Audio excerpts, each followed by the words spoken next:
Sejam bem-vindos a mais um episódio do podcast CMV em Foco. E hoje a gente vai conversar sobre um assunto que preocupa tanto a área da saúde humana quanto a saúde animal. Por isso o tema desse podcast é tão importante: o surgimento de novas doenças. Principalmente as zoonoses, que são doenças que são transmissíveis entre animais e humanos. No caso dos animais, tanto os domésticos quanto os silvestres. E se tratando de animais não domesticados, a situação fica ainda mais complicada, né? Sim, por isso mesmo que a gente vai conversar se há alguma alternativa para contornar fatores como o desmatamento, a urbanização e o contato entre humanos, animais domésticos e silvestres. E esses fatores, todos eles contribuem para que, por exemplo, o Brasil se torne um hotspot por conta da sua biodiversidade. E o que é um hotspot mesmo? Explica um pouco melhor o conceito. Nesse contexto, o hotspot seria um local com grande diversidade animal, principalmente as florestas tropicais, que abrigam grande diversidade de patógenos. Além disso, a alta interação com humanos, animais domésticos e silvestres contribui para a transmissão dessas zoonoses e também os fatores ambientais que são considerados agravantes, como o desmatamento, o aquecimento global, a poluição, entre outros. E aí que vai entrar o conceito de One Health, ou saúde única, que basicamente significa que a saúde humana, animal e ambiental estão conectadas entre si e não podem se separar. Então, quando o ambiente muda, isso vai afetar os animais silvestres e vai afetar a gente também, consequentemente. Sim, foi pensando nisso que surgiu um projeto chamado BioNaBio, que busca aumentar e melhorar a vigilância de doenças emergentes no Brasil. E para explicar como isso aconteceu na prática, a gente trouxe um pesquisador que trabalhou diretamente nesse projeto. Então a gente vai continuar a conversa com o professor Caio. Muito obrigada por ter disponibilizado o seu tempo para falar sobre esse assunto que está tão emergente, né? E a gente gostaria que você se apresentasse, falasse um pouco da sua trajetória. Tá, ok. Bom, eu agradeço o convite, por vocês terem convidado para conversar e também por ter selecionado esse tema. Bom, eu sou veterinário, formado pela USP, pela FMVZ em 2009, fiz um aprimoramento em fauna silvestre na Universidade Nacional Autônoma do México.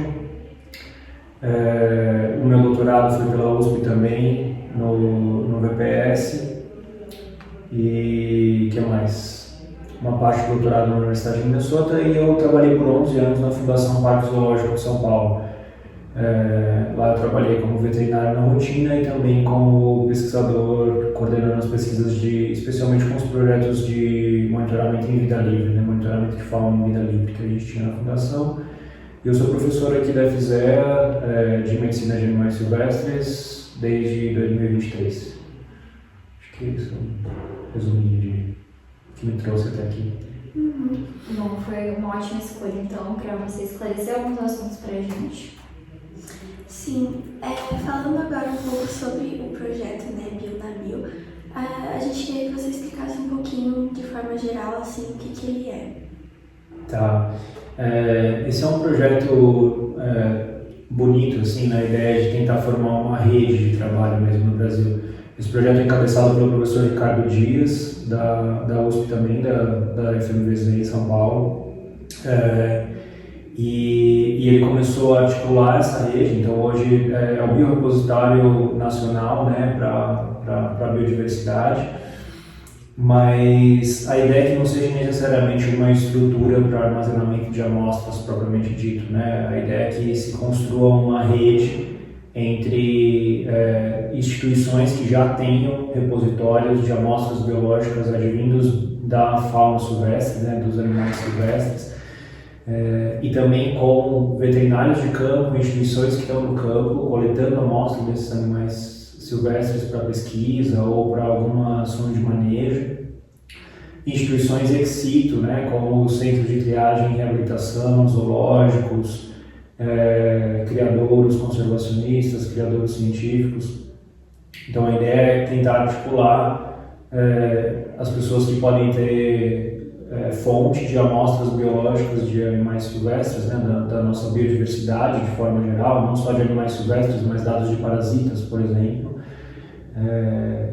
Vincular isso com os laboratórios que processam as amostras e tentar trazer essas informações todas em um único grande biorepositório virtual, onde essas informações possam ser facilmente acessadas, tanto do ponto de quem está no laboratório, acessar, por exemplo, de onde pode ter acesso a amostras diferentes para fazer novas pesquisas, como também pessoas que estão coletando essas amostras e tem uma rede para saber para onde pode direcionar essas amostras, né? Então, a ideia é que se tiver uma rede bem estruturada e conectada, a gente consegue fortalecer a vigilância e, inclusive, identificar possíveis doenças emergentes, inclusive descrever novos patógenos que ainda não sejam conhecidos e que possam ser pesquisados a partir de fontes advindas da biodiversidade brasileira.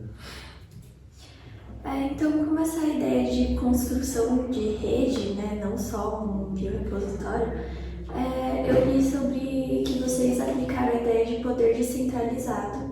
E aí eu queria saber qual que é a importância de aplicar esse modo alternativo de coordenação do projeto. Tá, isso é uma coisa bacana também, ele está sendo estruturado, né? Então, embora ele tenha sido encabeçado pelo professor Ricardo Dias, foi criado um comitê, foram feitos 2 workshops, né? Um primeiro workshop virtual e foi feito um levantamento entre muitas pessoas mesmo que poderiam participar, tanto de laboratórios quanto que trabalham com animais em vida livre, criadores e tal, para poder dar um aporte e ajudar a construir essa ideia, primeiro virtualmente, e depois foi feito um workshop participativo também presencial, onde foram construídas as bases para isso, e foi criado um comitê gestor. Então, a ideia do próprio Ricardo era essa, né, que fosse uma coisa cíclica e descentralizada. Então, o Ricardo está atualmente também coordenando isso, mas tem esse comitê gestor para ajudar a tomar essas decisões e estruturar essa rede. E a ideia é que isso, com o passar dos anos, seja uma coisa cíclica, né? Que as pessoas possam ir participativamente mudando, inclusive, as pessoas que estão dentro desse comitê gestor e que cria essa estrutura de rede. Então, é um pouco por aí, eu acho. Como é um projeto muito grande, então é essencial ter esse tipo de organização. Para que a gente consiga... É importante que o processo seja participativo para que as pessoas realmente tenham adesão à ideia. Né? Se as pessoas não se sentem parte do processo, elas tendem a não aderir muito ao processo de estruturação da rede. Então, a ideia é que as pessoas se sintam não só ouvidas, mas que elas participem do processo de direcionamento mesmo, né, disso. Então, essa é a ideia. Mas, ao mesmo tempo, não pode ser uma coisa muito difusa, né, porque se você também tem 30, 40, 100 pessoas estruturando a rede, tem que ter algumas pessoas encabeçando alguns processos administrativos. Então, essa é a ideia. Então, tem o comitê gestor ali, agora não lembro de cabeça, mas talvez seja 7, 8 pessoas. Tem outro grupo um pouco maior, que tem por volta de 20, 25 pessoas que participaram mais ativamente dessa construção, e tem essa rede mais ampla que engloba aí, muitas pessoas que participam da rede de forma em contribuir com o processo, né, ou linkar com isso. Então essa é uma proposta que está em construção, né? Então ela ainda está se estruturando, né? A ideia é que isso se fortaleça para que as pessoas conheçam a rede e começam a ter mais adesão, né? Então essa é a ideia. Então, como falando de conexão, né, como tudo está interligado, como o conceito de One Health, né, saúde única, entra no projeto em questão de conectar a fauna silvestre com questões emergentes, que são coisas que a humanidade trouxe, né? O conceito em si do que deveria ser, né, do One Health, né, de uma só saúde ou de saúde única, para que a gente reconheça essa interdependência de fato entre a saúde dos animais silvestres, a saúde do ecossistema como um todo, né, a saúde ambiental e a saúde humana, né? E é importante que a gente lembre que assim, interdependência é de fato interdependência, né? O que eu percebo é que nos últimos tempos as pessoas falam muito de saúde única, mas no fundo elas estão falando sempre de como a saúde humana pode ser afetada, né? Como que a saúde humana pode ser afetada por alguma coisa do meio ambiente, ou como a saúde humana pode ser afetada pela fauna silvestre. Essa é só uma das questões. Enquanto a gente tiver esse olhar ainda enviesado, pensando em como a gente ainda não está entendendo que na verdade é interdependente, né? Então é preciso garantir uma saúde ecossistêmica, não só porque a minha saúde está sendo comprometida enquanto seres humanos, mas porque é importante que a gente mantenha a saúde ecossistêmica.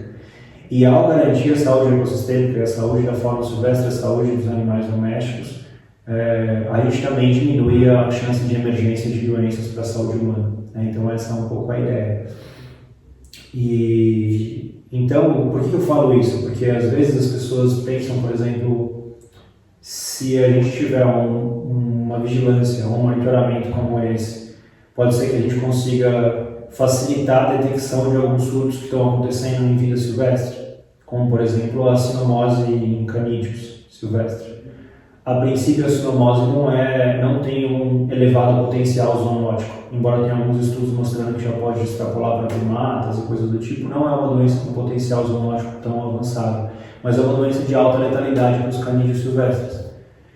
Então, isso também é importante. Então, mesmo que não seja uma doença de potencial direto zoonótico,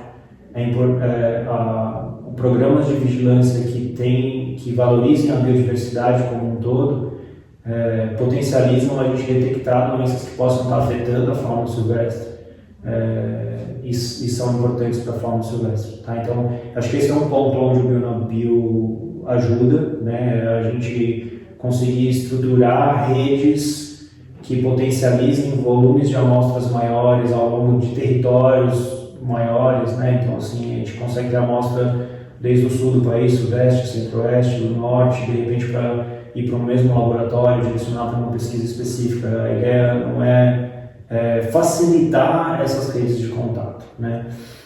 Isso potencializa com que a gente diagnostique, por exemplo, algum problema sanitário que está acontecendo nas populações silvestres. Isso é importante do ponto de vista de One Health, né, de saúde única, por si só, porque a saúde de raposas do campo importa, por exemplo, né, independente de... Mas isso também é importante quando a gente traz para a saúde humana, porque quando eu tenho algum desequilíbrio que afeta, por exemplo, a população de carnívoros, isso acaba desequilibrando o ecossistema, e ao desequilibrar a população de carnívoros, pode ser que aumente a população de roedores, e o aumento da população de roedores, por exemplo, pode fazer com que facilite a emergência de alguma doença transmitida por roedores.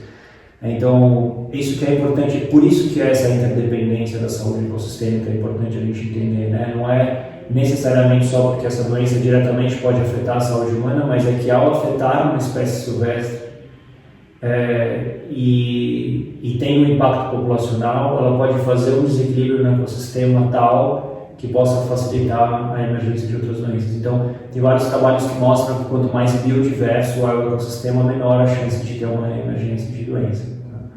Então, esse é um outro caminho que eu acho que também potencializa com o Bionabio.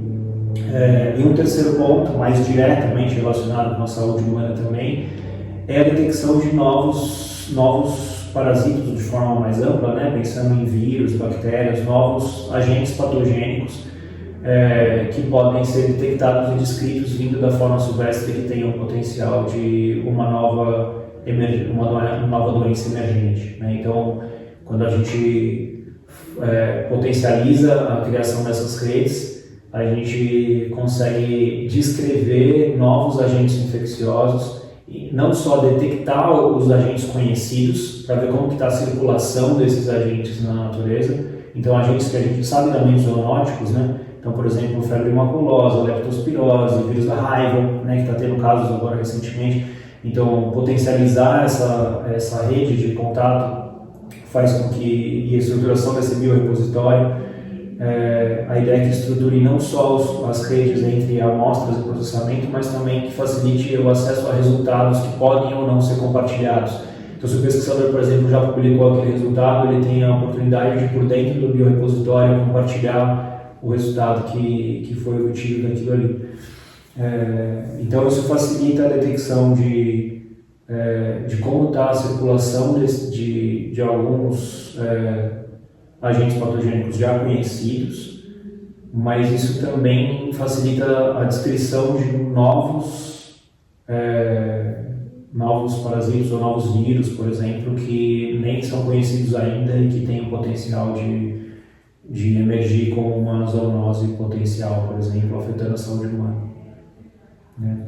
E a saúde dos animais domésticos também, né? Então a gente tem várias doenças que elas podem podem ser transmitidas de animais domésticos para os silvestres, como eu dei o exemplo da cinomose, né? Muitas vezes cães domésticos transmitem para os canídeos silvestres, a sarna sarcóptica, que tem sido transmitida dos cães domésticos para os canídeos silvestres, mas também tem doenças que podem estar circulando no meio silvestre, que podem vir a passar para animais domésticos. Isso pode ser, inclusive, um problema não só para a saúde, mas econômico mesmo, né? Se eu tenho alguma doença que vai afetar a produção de gado ou, por exemplo, a produção de avicultura, um bom exemplo é a gripe aviária, né? A influenza, então ela pode estar circulando nas aves silvestres e pode ser que, se ela chegar em uma criação de aves, pode ser que tenha que fazer, né? Acaba morrendo centenas de aves por conta de uma doença. Então, esse fluxo vai por todos os lados, né? Animais silvestres podem ser afetados por doenças que vêm de animais domésticos e vice-versa.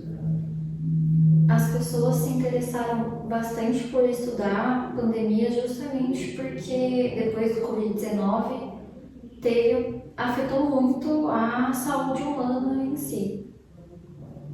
Então, esse contexto das pandemias, né, por exemplo, a Covid-19, que foi muito associada, né, aos animais silvestres, queria saber se tem algum patógeno assim, atualmente que preocupa nesse quesito de se espalhar amplamente por uma população, tanto seja de animais, seja de humanos. Eu não te diria um específico, assim, né? Eu acho que as próprias viroses, por exemplo, a influenza, né? As diferentes influenzas que a gente tem, o próprio coronavírus, ele tem que ser constantemente monitorado, porque vão surgindo novas cepas virais, vão surgindo novas variantes dos vírus e elas podem ser variantes mais patogênicas, né? O coronavírus é um bom exemplo disso. O coronavírus em si não foi um vírus novo, né? O coronavírus, antes da pandemia, já era um vírus que circulava em boa parte das gripes, né, que as pessoas tinham, eram causadas por um tipo de coronavírus. O que acontece muitas vezes quando a gente tem o que a gente chama de spillover e spillback, né? O spillover é quando um vírus salta de uma espécie para uma outra espécie hospedeira, e nisso ele sofre algumas mutações, e às vezes ele pode ter um processo de spillback, que é quando ele passa de volta da espécie nova hospedeira para a espécie original. Só que nesse processo de mutação ele pode ter sofrido algumas mutações que fazem com que ele volte mais patogênico do que ele é, né? Então, por isso que esses programas de vigilância são importantes por conta disso. A gente tem acompanhado como tem sido no histórico recente a questão da influenza A, né, e das influências de forma geral. Então, eu acho que é uma doença que precisa ser constantemente monitorada. Tem coronavírus, tem várias outras doenças, mas é importante que a gente mantenha esse caráter, né? Agora a gente tem um exemplo que saiu na mídia, vocês estão acompanhando a questão do hantavirus. Sim. Mas é isso que é importante também a gente entender a importância desses programas de vigilância, porque o hantavirus em si não é um vírus novo. As pessoas já conhecem e sabem relativamente quando circula em algumas espécies de roedores silvestres. Tem um número de casuística anual, por exemplo, no Brasil já reportado. Então não tem nenhum indício no momento, por exemplo, de que isso vai emergir como uma epidemia ou como uma pandemia, né? O que a gente tem são casos que precisam ser monitorados e vigilar e manter a vigilância de um vírus que tem um potencial letal importante, né? mas que não tem nenhum indício que ele vai eclodir agora, por exemplo, como uma epidemia ou como uma pandemia, né? Mas esse processo de vigilância é importante, até para entender as características dos vírus, né? Agora, recentemente, a gente tem tido casos de raiva também, que já, né, então, raiva transmitida de animais silvestres para as pessoas. Isso também vem dessa aproximação muito grande que as pessoas estão tendo, né, de querer alimentar um sagui com a bananinha, né? Embora, assim, para quem trabalha com animais silvestres, a gente reiteradamente diz para não alimentar animais silvestres, as pessoas vão criando esse hábito e aí vão aproximando, né, coati, sagui, enfim, gambás, que eles têm que ser mantidos como vida silvestre mesmo, né? A gente não tem que ficar suplementando, alimentando, se aproximando desses animais. Mas a raiva, por exemplo, não é uma doença que tem um caráter de se propagar como um coronavírus. Então, isso que a gente tem que entender a epidemiologia de cada agente, né? Então, quando vocês perguntam que agente é importante, ele pode ter importância por diferentes aspectos. A raiva, por exemplo, ela tem uma importância muito grande porque a letalidade é muito alta. Então, assim, dificilmente você vai conseguir tratar uma pessoa no estágio avançado. O coronavírus, por exemplo, ele não tem uma letalidade tão alta quanto a da raiva, só que ele tem um potencial epidêmico muito maior do que o da raiva. Então, a raiva não é uma coisa que vai sendo transmitida de pessoas para pessoas depois. Então, essa é a importância. Até um pouco por isso a importância desse monitoramento específico do hantavirus que eles estão fazendo. Porque até então, algumas variantes específicas do hantavirus, ela só é transmitida diretamente do roedor para as pessoas. Então, ela tem um potencial epidêmico menor. Mas tem uma variante específica que pode passar depois de pessoas para pessoas. Aí já acende um alerta. Porque aí ele tem um potencial de transmissão maior, né? Então, acho que cada doença vai ter o seu caráter ali pegando com relação a qual é a morbidade, qual é a mortalidade, qual é o potencial epidêmico e tudo mais.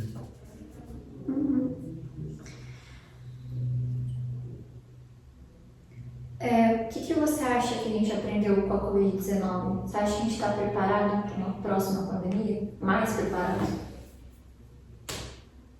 Difícil a pergunta. Eu diria que em alguns pontos, sim.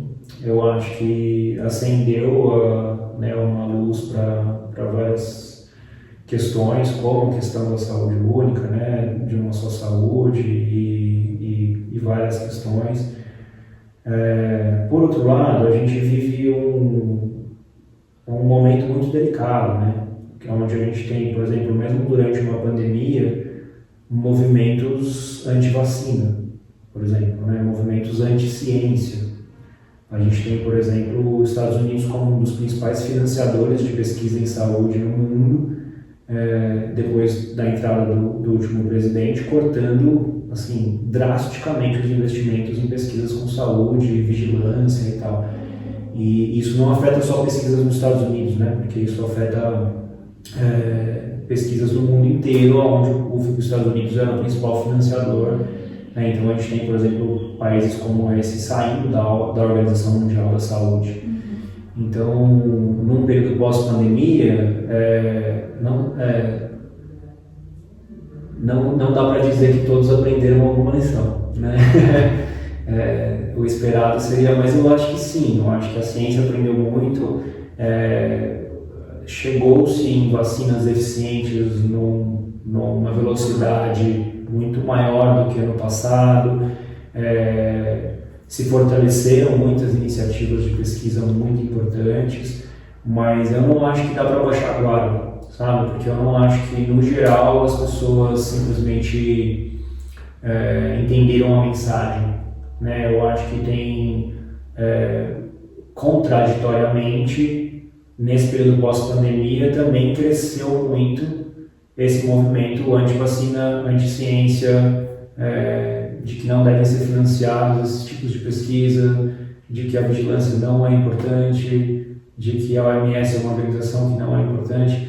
Então é um momento frágil, assim, eu diria. Eu acho que a gente dentro da universidade, dentro da academia, vocês enquanto estudantes também, tem que estar sempre passando essa mensagem e usando a própria pandemia como um exemplo de como é importante a gente manter a ciência, uma ciência de qualidade, manter processos de vigilância que consigam detectar ou antes ou pelo menos mais rapidamente um evento como esse. Então eu acho que é por aí. Assim, agora falando um pouco mais sobre o Brasil, né, que é um país tão rico em biodiversidade e ecossistemas, né? Qual você acha que é uma das maiores dificuldades hoje no Brasil em relação a esse assunto? Se é falta de infraestrutura, falta de conscientização ou tudo misturado?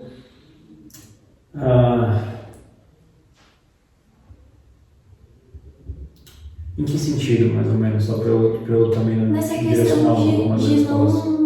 não se atentar tanto com essa vigilância sanitária e ter em mente de que tanto os animais, quanto as pessoas, quanto o ecossistema, eles são importantes assim, de forma interligada. Eu te diria que assim, muita coisa avançou. Por exemplo, desde que eu estava no lugar de vocês na graduação, por exemplo, não se falava muito disso e tinha muito pouco diálogo entre órgãos do meio ambiente, né, secretarias do meio ambiente, secretarias da saúde, Ministério do Meio Ambiente, Ministério da Saúde, Secretaria da Agricultura, né, Ministério da Agricultura. Eu acho que a questão do fortalecimento do termo, né, da Uma Só Saúde, e fez com que se criassem espaços, e eu acho que nesse ponto avançou muito em alguns aspectos.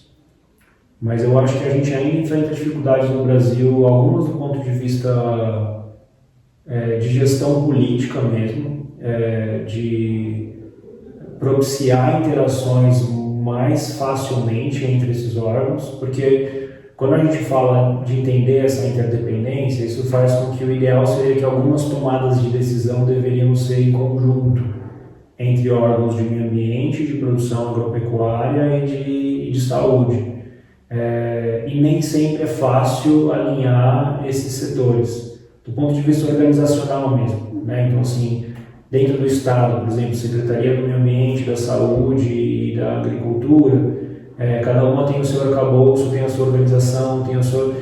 E aí se reúnem em reuniões, né? Eu participo de diferentes grupos de saúde única, mas alguns encaminhamentos na prática eles são difíceis de acontecer porque esse diálogo às vezes é um pouco truncado. Isso eu diria que tanto no nível estadual quanto no nível federal. Então acho que esse é um grande desafio assim, para a gente conseguir superar. E eu acho que a questão de investimentos também, né? Eu acho que pesquisas mais interdisciplinares, elas, no geral, elas são mais custosas e elas são de mais longo prazo. Então a gente precisa de processos de financiamento que estejam dispostos a financiar pesquisas interdisciplinares que não sejam só, por exemplo, uma pesquisa de mestrado. Entende? Assim, um projeto específico de um aluno dificilmente vai responder uma pergunta que conecte muitas coisas. Então é importante que tenham fontes de financiamento multidisciplinares que consigam sim desenvolver bons projetos específicos, mas que consigam subsidiar de uma maneira mais ampla como que a gente consegue conectar diferentes projetos. E aí para isso normalmente a gente precisaria de financiamentos com um volume um pouco maior, que vincule diferentes grupos de pesquisa, que nem sempre é fácil de fazer acontecer, e por isso, por exemplo, iniciativas como o Bionabio fortalecem esse tipo de possibilidade, né, de articulação mais fácil entre instituições.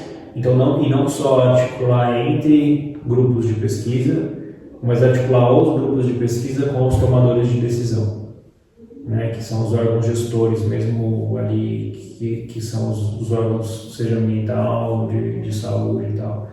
Então eu acho que talvez esses sejam alguns dos desafios que a gente tem para... E eu diria um último que é conceitual, que eu acho que é essa questão que eu falei lá no começo, de que eu acho que muitas pessoas hoje estão usando o termo de saúde única, One Health, uma só saúde, mas no fundo elas estão falando sobre saúde pública. A boa saúde pública que já se fazia há 20, 30 anos atrás, e ela é importante, tá ótimo, mas assim, não é saúde única se eu não estiver olhando para a interdependência das coisas. Tá? Se eu estiver olhando única e estritamente para a saúde humana e como as outras coisas afetam a saúde humana, não me preocupa um pouco isso, porque aí as pessoas começam a direcionar todo o recurso e a energia para projetos de One Health, de saúde única, mas que na verdade poucos deles estão preocupados com a saúde da fauna silvestre ou com a saúde ecossistêmica. Então, quando você vê o símbolo da saúde única, ela tem sempre aquelas 3 bolinhas, né? A interconexão entre as 3 bolinhas e tal, mas se a gente fosse pegar hoje, por exemplo, quanto que se investe para o monitoramento de doenças ou qual que é o volume de energia que se coloca e tal, pode ter certeza que uma daquelas bolinhas seria deste tamanho e as outras 2 bolinhas seriam pequenininhas, assim. Então eu acho que isso é importante que a gente resgatar, porque quando o conceito do One Health veio, com a eclosão de epidemias vindo salvando, era exatamente para despertar as pessoas disso. Então a gente não pode fazer uma lavagem desse termo e começar a usar cada vez mais o termo, mas esquecer da essência dele. Então, esse termo veio exatamente porque a saúde humana estava trabalhando sozinha, a saúde dos animais silvestres estavam trabalhando todos separadamente. E a ideia era exatamente entender que essas coisas são interdependentes e trabalhar em conjunto. Então, eu acho que tem uma questão conceitual que também eu acho que é importante de manter sempre acesa ali para as pessoas entenderem do que a gente está falando quando a gente fala de saúde única e de One Health. Então esse assunto realmente tem alguns desentendimentos, né, entre as pessoas, e eu também concordo, né, que quando eu mesma fui pesquisar sobre o One Health era sempre tipo, como a saúde da fauna silvestre interfere na saúde humana, como o ecossistema interfere na saúde humana, e nunca tipo o oposto ou sobre a fauna e o ecossistema. Era sempre um foco maior na saúde humana. Então, se fosse à luz da conscientização das pessoas, se você tinha alguma mensagem final para deixar sobre isso? O que eu diria nessa direção, assim, a gente lembrar de que somos uma espécie a mais no planeta. Embora e a gente tem essa direta interdependência entre o meio que nos cerca e as outras espécies, seja de fauna, de animais domésticos e tudo mais. Então eu acho que a gente realmente abrir a escuta para essa interdependência e como que a gente consegue nutrir pesquisas que alimentem nessa direção também. E assim a gente também vai estar trabalhando com saúde humana. Eu acho que esse é o ponto. A gente, ao garantir a saúde ecossistêmica, ao garantir qualidade de água, um ambiente menos poluído, tudo isso a gente está, quando a gente fala de saúde única, a gente não está falando só de ausência de doenças infecciosas. Se eu tenho uma água de qualidade ruim, se eu tenho um rio poluído, se eu tenho um excesso de agrotóxicos, se eu tenho uma cidade poluída, eu estou contaminando o meio ambiente, eu estou comprometendo a saúde do meio e comprometendo a saúde das pessoas também. Então eu acho que é um pouco nessa direção. Então para nós na academia, a mensagem que eu deixaria é um pouco essa. Eu acho que nem todos precisam estar trabalhando necessariamente com linhas de pesquisa interdisciplinares, porque a gente precisa também dos especialistas, das pessoas que trabalham em ciência de base e tudo mais, mas lembrar que sempre que você estiver usando a argumentação da saúde única, que você lembre que, assim, aonde que, no mínimo, a sua pesquisa particular contribui dentro de uma coisa que é maior do que só uma questão da saúde humana, né? É a saúde do ecossistema como um todo e a saúde dos animais domésticos também, dos animais silvestres também. Você acha que o que a gente pode fazer, nós como estudantes em formação da área da saúde, a gente pode fazer para auxiliar nesse processo no dia a dia, na conscientização das pessoas? Eu acho que na conscientização, eu acho que é um pouco do que eu já estava falando, né? Eu acho que é conscientizar nessa direção. Eu acho que eu acho que é nas nossas tomadas de decisão do dia a dia, né? Então, assim, o que eu compro, o que eu deixo de comprar, que tipo de mercado eu estou alimentando, que se eu estou reciclando meu lixo, sabe? Desde coisas muito básicas, assim. Dentro da universidade mesmo, a gente tem dificuldade às vezes de jogar o lixo no lugar certo, sendo que tem ali. E vocês estão se formando como veterinários e como jovens cientistas também, né? Então eu acho que vocês podem pensar em inúmeras pesquisas, inúmeras possibilidades do que pode nutrir essa rede. Lembrar que, por exemplo, quando você fala que é difícil porque tem muitas informações e tal, né? É porque também não existe um consenso, né? Então é um termo amplo. Então, inclusive, a gente costuma dizer que assim, o One Health, né, uma só saúde ou a saúde única, ela não é uma especialidade em si. Ela é uma abordagem que visa que as especialidades trabalhem e se interconectem. Então, ela não é uma disciplina em si. Ela é uma abordagem que incentiva, estimula e propicia a interdisciplinaridade. Então, eu acho que o tempo todo vocês podem exercitar esse exercício ao longo da graduação. Como que isso que eu estou apresentando nessa disciplina, aprendendo nessa disciplina, consegue se conectar com a saúde ambiental, a saúde, né? De repente, vocês estão dentro de uma disciplina de sanidade suína. E aí você fica ali com a cabeça pensando só na saúde da produção de suínos. Mas assim, essa mesma doença não pode estar afetando tais suídeos, que são os nossos suídeos brasileiros, né, o cateto, queixado. E se eu tiver isso circulando na população silvestre, como que isso pode de repente vir a emergir como uma doença também para a produção de domésticos? Entende? Se eu estou trabalhando com gado de corte, e aí eu estou de repente estudando febre aftosa, será que essa mesma febre aftosa não pode circular nos cervídeos silvestres? E isso não pode ser um problema, de repente, para os cervídeos silvestres? E também isso não pode, de repente, estar se sustentando epidemiologicamente a febre aftosa e, de repente, uma população que era livre de febre aftosa vem a ter. Então, eu tenho do ponto de vista de impacto conservacionista, mas eu posso ter um ponto de vista de impacto econômico, porque isso pode voltar e afetar também a produção. Então, isso é infinito, assim. Eu acho que quando vocês têm isso enquanto uma abordagem para vocês, qualquer disciplina que vocês estejam tendo, vocês conseguem ver como que ela dialoga com isso. Então, eu estou tendo extensão rural, por exemplo. Eu preciso dialogar com as pessoas no meio rural, entender qual é a percepção delas no meio, como que eu consigo dialogar com moradores rurais, entender as problemáticas.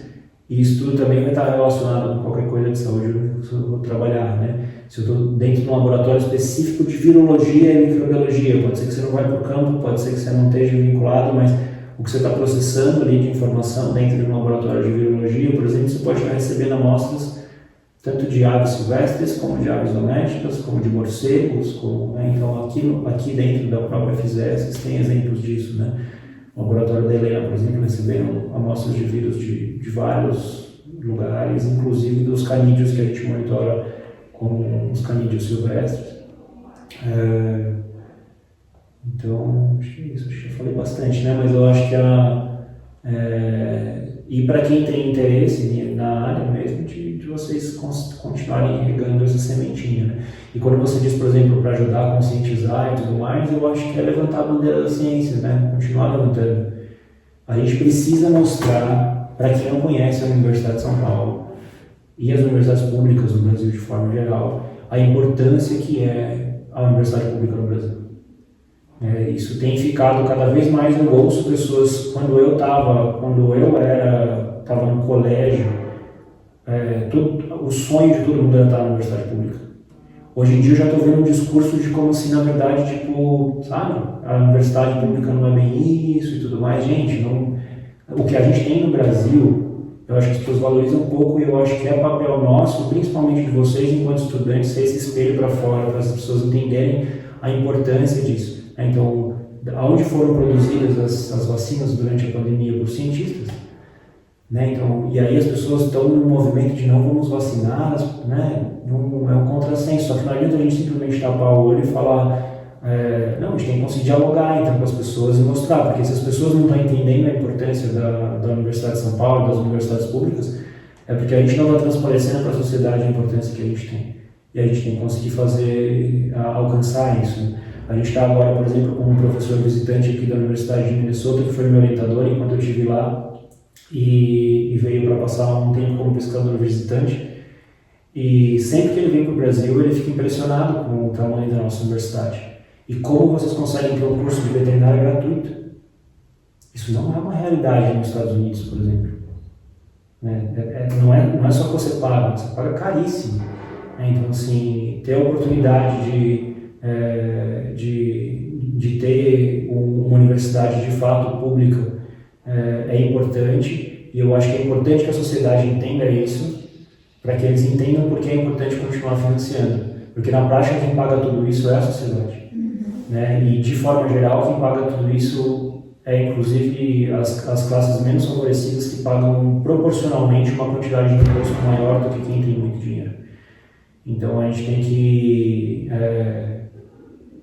mostrar para que serve isso tudo. Né? Então eu acho que é um pouco por aí. E vocês são um espelho.